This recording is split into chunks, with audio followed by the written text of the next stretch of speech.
মাদ্রাসা এই শব্দটা শুনলে অনেকেরই মনে হয় খুবই রক্ষণশীল, উগ্র ধর্মীয় অনুশাসনের ঘেরাটোপে বন্দী কোনো শিক্ষা প্রতিষ্ঠান।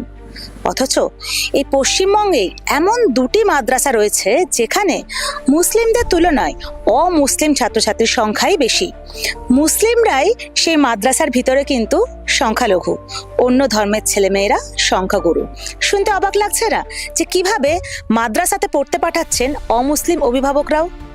সেটাই দেখতে আজ আমরা কলকাতা থেকে এসেছি পুরুলিয়ার লালপুরে মোজাফফর আহমেদ একাডেমি হাই মাদ্রাসায়। আমরা দেখব সেখানে কিভাবে হচ্ছে পঠন পাঠন, কিভাবে ভাঙছে স্টেরিওটাইপ, কিভাবেই বা অমুসলিম অভিভাবকরা তাদের ছেলে মেয়েদের পড়তে পাঠানোর ভরসা পাচ্ছেন এই মাদ্রাসায়। চলুন দেখে নেওয়া যাক গল্পটা।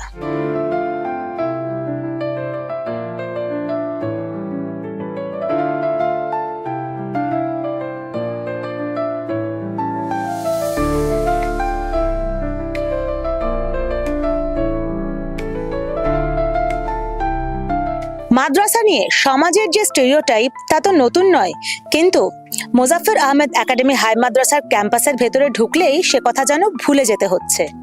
কিভাবে সম্ভব হচ্ছে এমনটা, কিভাবে ভাঙছে স্টেরিওটাইপ, বলছেন এই মাদ্রাসারই শিক্ষক। জাতের নামে বজ্জাতি সব, জাত জালিয়াত খেলছে জুয়া, ছুলেই কি তোর জাত যাবে, জাত নয় কো ছেলের হাতের উমা। ধর্মীয় অনুশাসনের জায়গা হচ্ছে মন্দির, মসজিদ, গির্জা, গুরুদুয়ারা। সেখানে ধর্মীয় অনুশাসন চলতেই পারে, কিন্তু একটা মাদ্রাসা বা বিদ্যালয় সেটা তো ধর্মীয় প্রতিষ্ঠান হওয়া ঠিক নয়, বা ধর্ম প্রচারের জায়গা ঠিক নয়। সেই জায়গায় আমরা চিন্তা করেছি এখানে উপযুক্ত শিক্ষায় শিক্ষিত করে সচেতন নাগরিক তৈরি করতে হবে। সেই উদ্দেশ্য নিয়ে আমরা কাজে ঝাঁপিয়ে পড়ি এবং আমরা সব থেকে বেশি সাড়া পাই। সত্যি খুবই আনন্দের বিষয়, গর্বের বিষয় এখানকার মানুষ। আমার মাদ্রাসায় ক্লাস 11-এ 400 জন স্টুডেন্ট পড়ে, তার মাত্র 43 জন স্টুডেন্ট মুসলমান। আমরা এখানে ধর্মীয় কোনো অনুশাসনকে প্রায়োরিটি দিই না, একটাই প্রায়োরিটি দিই কিভাবে আগামী দিনে তারা মানুষ হবে। ধর্মীয় ভেদাভেদ, রাজনীতি এবং অর্থনীতি সবকিছু ঊর্ধ্বে ওঠে।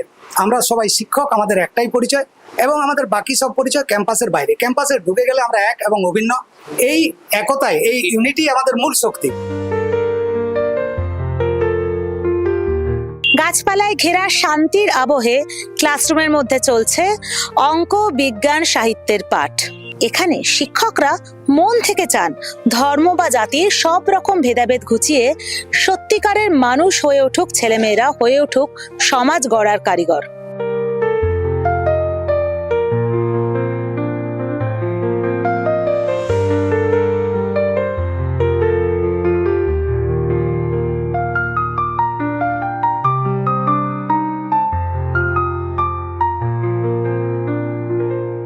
আমি নিজেকে খুব ভাগ্যবান মনে করি এবং গর্বের সঙ্গে বলতে পারি আমি একজন মাদ্রাসার ছাত্র। এখানে পড়াশোনা খুবই ভালো হয়, টিচাররা কোনো ধর্মীয় অনুশাসন করেন না। এখানে একজন স্টুডেন্টকে যেভাবে থাকা দরকার সেইভাবে অনুশাসিত করেন। এখানে অনুশাসন বলতে কি বোঝো তোমরা? ঠিক কি কি তোমাদের মেনে চলতে হয়? যেমন স্কুল ড্রেস নিয়মিত পরে আসতে হবে এবং যেগুলো আননেসেসারি জিনিস যেমন চুলের বেশি স্টাইল সেগুলো চলে না, হাতে বালা, কানে দুল সেগুলো চলে না। আমাদের এখানকার স্যারেরা খুব ভালোভাবে পড়াশোনা করে, আমাদের এখানে ভালো লাগে পড়াশোনা করতে। আমি খেলি অবশ্য, একবার স্টেটে গিয়েছিলাম। আচ্ছা, আমার খেলার মধ্যে 400 মিটার, 800 মিটার আর লং জাম্প আছে। এখানে পড়াশোনা খুবই ভালো, এখানে স্যাররাও খুব ভালো। আমার এখানে সাংস্কৃতিক অনুষ্ঠান মানে সব রকমের আর কি সবকিছুই ভালো। তো পড়াশোনার দিক থেকেও আমার এই স্কুলের নাম শুনেছি, তো আমার মনে হলো যে 10-এর পর এই স্কুলে ভর্তি হলে আরো অনেক কিছু শিখতে পারবো।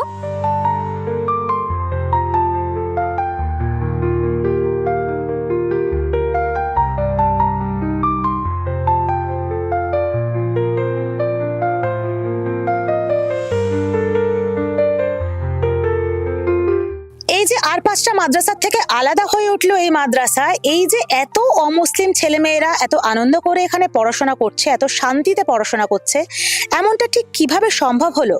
কি বলছেন মাদ্রাসার প্রধান শিক্ষক? আমাদের উদ্দেশ্যই ছিল যে প্রতিষ্ঠানে শিক্ষার দিক দিয়ে ছেলেমেয়েরা যেন উন্নত হয় এবং বিজ্ঞান মনস্ক যেন হয়, সেই জায়গাটাতে আমরা উত্তীর্ণ। আমার এলাকা কেন, তার বাইরেও হিন্দু ছেলেমেয়েরা এখানে অ্যাডমিশন হচ্ছে এবং রেজাল্ট খুব ভালো হচ্ছে। আমি 2022 সালে দায়িত্ব নেওয়ার পরের থেকে SC ST টপার 5 জন 6 জন হচ্ছে এবং এবছর 6 জন টপার আছে। ফলে SC STর মধ্যে একটা সাড়া পড়েছে যে এখানে রেজাল্ট ভালো এবং এলাকায় বুদ্ধিজীবী মানুষরা এটা একটু পর্যবেক্ষণ করেছে যে এই মাদ্রাসাতে খুব রেজাল্ট ভালো হচ্ছে, তাই ছেলে মেয়েকে অ্যাডমিশন ওনারা করাচ্ছেন। শিক্ষাক্ষেত্রে যে আমাদের ডিসিপ্লিন, এই ডিসিপ্লিন থেকে একটুও আমরা নড়ি না। কাজী নজরুল ইসলামের যে কবিতাটা, মোরা এক বৃন্তে দুইটি কুসুম, হিন্দু মুসলমান, মুসলিম তার নয়ন মনে, হিন্দু তাহার প্রাণ। তাহলে আমরা এখানে জাতিভেদ বা এসব কিচ্ছু করি না। আমার বাড়িতে কোনো অনুষ্ঠান হলে মুসলিমরা গিয়ে আমার বাড়িতে কাজ করে, এটাই আমাদের ভারতবর্ষ। আমি ভেবেছিলাম না যে আমার ছেলে ফার্স্ট ডিভিশন পাস করে, কিন্তু মাস্টারমশাইদের আপ্রাণ চেষ্টা এবং সাথে আমাদেরও গার্জেনদেরও কিছু ভূমিকা থেকে যায়, সেই জায়গায় ছেলে ভালোভাবে পাস করেছে। মেয়েও এখন প্রতিটা ক্লাসে ফার্স্ট হচ্ছে। আমার ছেলে মেয়ে আমার এইখান থেকে পড়ে যদি ফার্স্ট ডিভিশন করে আর কলকাতায় পড়েও ফার্স্ট ডিভিশন করে, তাহলে তফাৎটা কোথায়? আমার তো এইখানেই ভালো। শুধু পড়াশোনা নয়, খেলাধুলাতেও কিন্তু বিশেষ নাম রয়েছে এই মাদ্রাসার।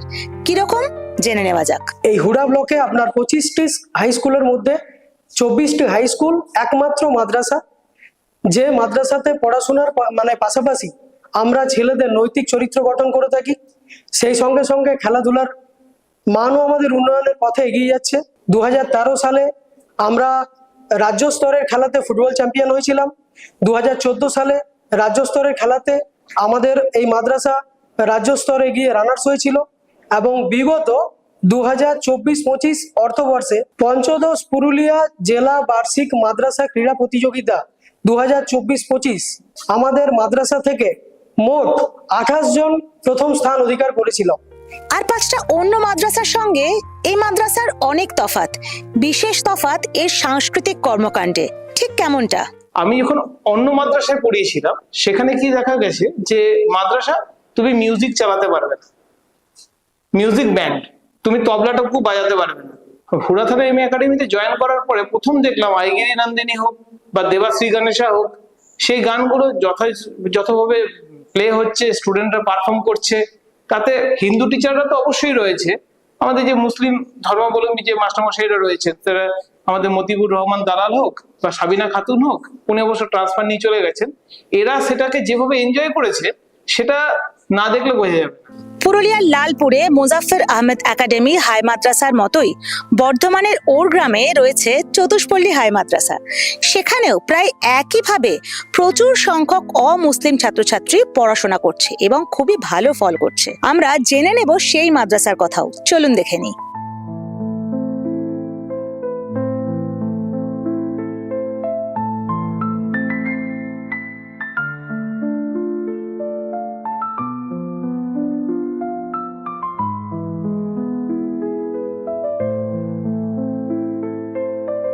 সবই এডুকেশনাল ইনস্টিটিউশন।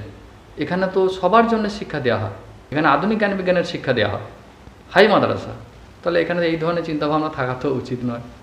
খেলাধুলা নিয়মিত হয়, আমাদের বিভিন্ন কালচারাল অনুষ্ঠান হয়, বিভিন্ন অবজার্ভ ডেগুলো আমরা খুব সুন্দরভাবে পালন করি।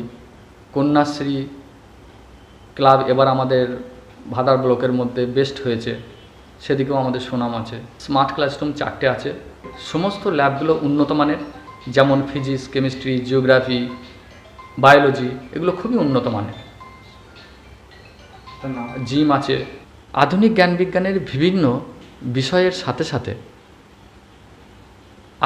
অ্যারাবিক একটি ভাষা, যেটা আমাদের এখানে শিক্ষা দেওয়া হয়, পাশাপাশি সংস্কৃতিও আমাদের এখানে পড়ানো হয়। আমাদের যে মাদ্রাসা চতুষ্পল্লী, ওরগ্রাম চতুষ্পল্লী হাই মাদ্রাসা, এটা একটা সম্প্রীতির মাদ্রাসা হিসেবে বহুদিন থেকেই তার নাম সুনাম চারিদিকে ছড়িয়ে রয়েছে। এখানে সর্বধর্ম সমন্বয় রয়েছে, আর হিন্দু ছেলেরা এসে কোনো অস্বস্তি ফিল করে না। এখানে বিভিন্ন অনুষ্ঠানগুলো, সামাজিক যে অনুষ্ঠান বা ধর্মীয় কোনো অনুষ্ঠান এখানে পালন করা হয় না। যেরকম হচ্ছে যে 15ই আগস্টে যে স্বাধীনতা দিবস বা 26শে জানুয়ারি বা আপনার নজরুল জয়ন্তী, রবীন্দ্র জয়ন্তী, এগুলো যে পালন হয়, তা সেগুলো খুব সুন্দরভাবে আমরা নাচ গানের মাধ্যমে এখানে পালন করে থাকি।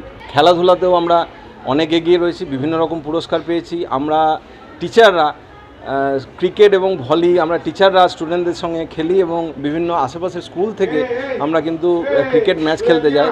জাতি, ধর্ম, বর্ণ, শ্রেণীর ঊর্ধ্বে উঠে শিক্ষায় যে হতে পারে আসল অস্ত্র, শিক্ষায় যে হতে পারে আত্মপরিচয় গড়ার সবচেয়ে শক্তিশালী জায়গা, তার জীবন্ত প্রমাণ এই দুটি মাদ্রাসা।